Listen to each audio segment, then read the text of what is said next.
Feeling that itch to escape the city, for a real nature fix just a few hours from Manila? Well, you're in the right place. Today, we're putting together everything you need to know for the perfect trip to the absolutely spectacular Hulugan Falls. Let's dive in.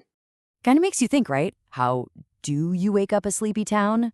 With a giant splash of cold water.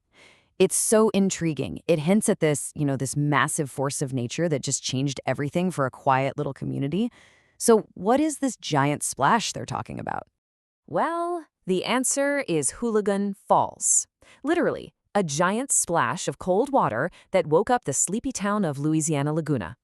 You see, for the longest time, this incredible waterfall was just a local secret. I mean, barely a blip on anyone's radar. But then things started to change. You know how it goes. Some incredible photos started popping up online, word started to spread, and just like that, this towering 70-meter cascade went from a hidden gem to a full-blown viral sensation. Suddenly you had people from the city flocking there, which in turn created a whole new local economy and really truly put Louisiana on the map. So, that's the backstory. Pretty cool, right? Now, let's get you ready for your own adventure there. A little bit of planning makes all the difference, trust me. And the very first decision you need to make, it's a big one. And that decision is 1 waterfall or 3. Seriously, think of this as a choose-your-own-adventure kind of moment. Are you going to focus on the main event, the big one, Hulugan Falls? Or are you feeling ambitious and want to go for the full trifecta, which includes 2 other waterfalls right nearby? Okay, let's break that down. If you're thinking, hey, I want a more chill, relaxed day, then just going to Hulugan Falls is perfect. It's a pretty manageable 30-minute hike. But if you're feeling adventurous and want a bit more of a challenge, then the Tri-Falls trek is for you. That one includes Tele and Hidden Falls, and you're looking at about an hour and a half, with some definitely steeper and more demanding parts.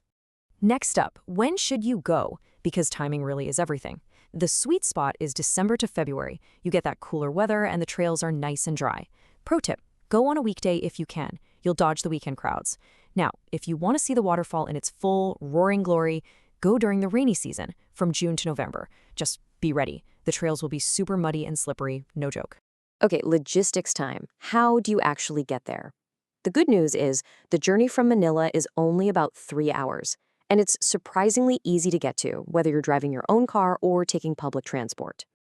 So if you're driving, it's pretty simple. Hop on Slex, get off at the Calamba exit.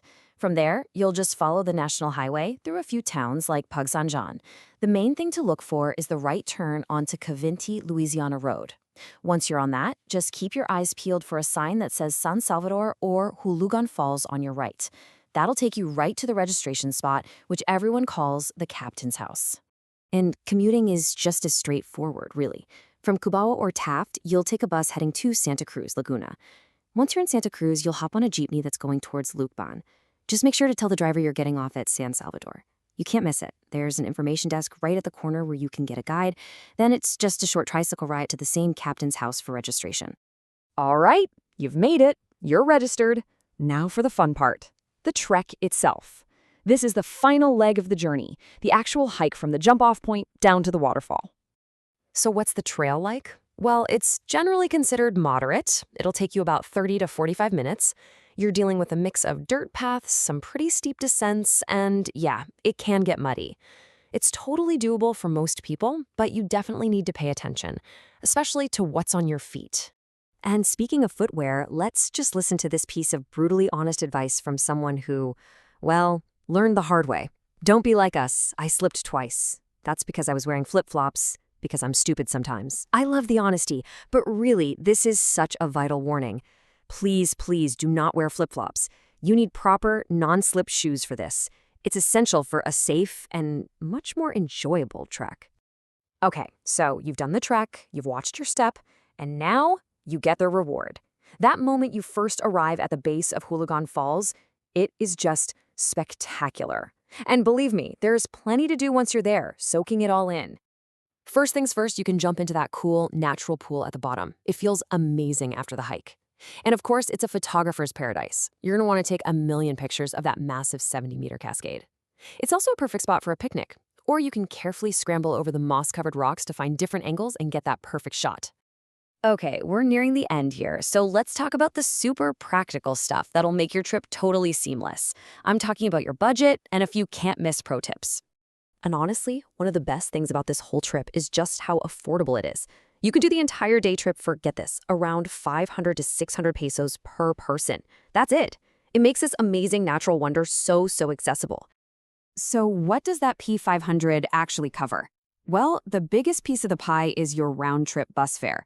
The rest is just small stuff. The jeepney ride, the local tourism fees, and your share of the guide's fee if you're in a group. It really is incredibly budget-friendly. All right, let's do a super quick what to bring checklist. You ready? Number 1, non-slip shoes. I know I keep saying it, but it's important. Then, some lightweight, quick dry clothes. A waterproof bag for your phone and camera. A reusable water bottle and some snacks. Insect repellent. And maybe the most important tip of all, bring cash. There are no ATMs anywhere in the area. Okay, and before we wrap up, I've got one last insider tip for you. This one's a good one. Right near the start of the trail, there's a little stall that sells the most delicious bibingka. Those are local rice cakes. They are the perfect fuel for your hike, and hey, buying one is a fantastic way to support the local community. Win-win. So there you have it, the complete guide. Everything you need to know. The only question left is, are you ready to go chase this waterfall?